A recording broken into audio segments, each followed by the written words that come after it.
Belfi here, and today I'm going to be showing you my Demon Lord deck profile. For gates, 2 Porcupas for floodgates.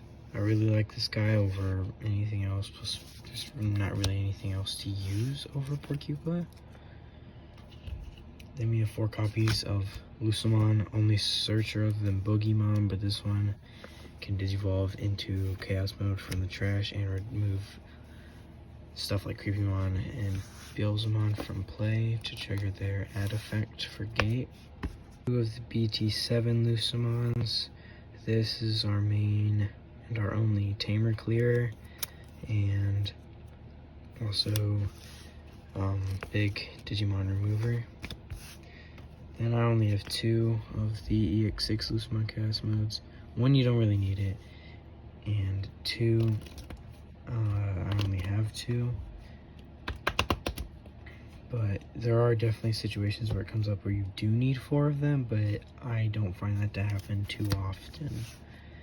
And then we got a 5th Chaos Mode, just one of the BT18. I would make this one of the EX6 Chaos Modes, but I cannot. Summon Xeni Body just for Lucemon names, and it's not a bad card if you can get it to pull off and you can keep them alive and do a few swings and chip your opponent. Then we have 3 Creepies, 4 Beelzas, and 2 Belphemon Rage Modes as our package for getting stuff underneath of our gates. Also 2 of the Leviamons to get things under our gates when they're removed, so that every time that we have one of these guys out, we get 2 things under our gates at the start of our turn instead of just 1. And I only have this guy in here because I didn't want to run that many rage modes, because I would have probably ended up bumping the sleep mode number up. This is the best one, is Beelzemon. Leviamon is kind of there. Rage mode does sometimes kind of come up. Creepymon does not always come up because this is the one that you see in your first hand. You play it and you're not going to kill anything. You're not going to get the mill, and the mill is very important for getting Oogie Boogie Man into our trash. Then we got that Belphemon package. Can't wait for the new Belphemon stuff. I am very excited, and I can't wait to let out the Demon Goat himself again, because he was dominant once and he shall be dominant again. But this is just standard 7 Great Demon Lord names. Their effects don't really come out, but they're great defensively. And then our one-ofs package, 1 Lilith, 1 Barba. Each of their effects are eh. If I didn't need the names like that, I would do 2 Lilith, but gotta include Barbamon in there because he's a Demon Lord. Then we have 3 Levias and 1 Levia X. This is for our Biting Crush and just to really fork our opponents. And Leviamon X, I've never had it happen, but if it does come up, it is really nasty to trigger. To play that, to get the Biting Crush, then Evo into this after that triggers, and then bottom deck the 7th Lightning. The very, very nasty combo that will make anybody hate their day. Then 2 Oogie Boogies. I would like 3 because it is very hard to get him to the trash, and sometimes my deck really, really chokes.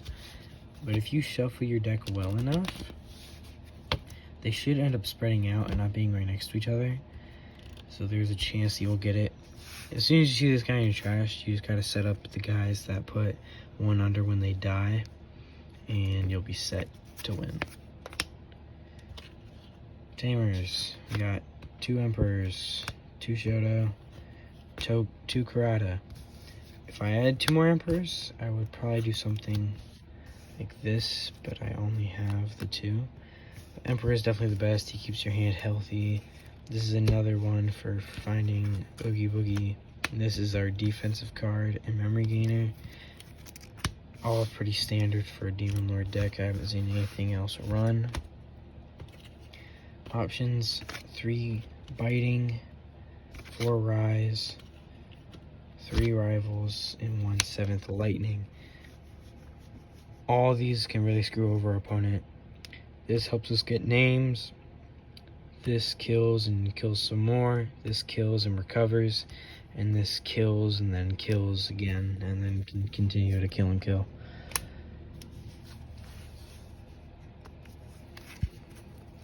So overall, I think the Demon Lords is still pretty common in the meta. I wouldn't say I've seen it played too much, but I definitely think it can stand its own against most decks. Most of the stuff we're getting, I would say the only stuff that's really going to help us is the Belphemont stuff that's coming out. But, I mean, I can't really ask for too much because not... They gave us Beelzemon Ace, but we kill all of our stuff, so it's not like Royal Knights where we can just play aces, and as long as they don't die from the opponent, we don't have overflow. We can't do that. We kill everything and then take it back from the trash. So for us to use aces like that, Bandai would have to make a special rule that in the Demon Lord's deck, if it is killed by Gate of Deadly Sins effect, it does not count as the overflow, or else every single Demon Lord ace will be completely useless to this deck. Which is why it's kind of unfair to the Royal Knights, but it is what it is. I mean, people tend to like the good guys over the bad guys anyway. I've always been the bad guy lover. But anyway, thank you for watching my deck, and if you want to see more Digimon content, subscribe. Peace.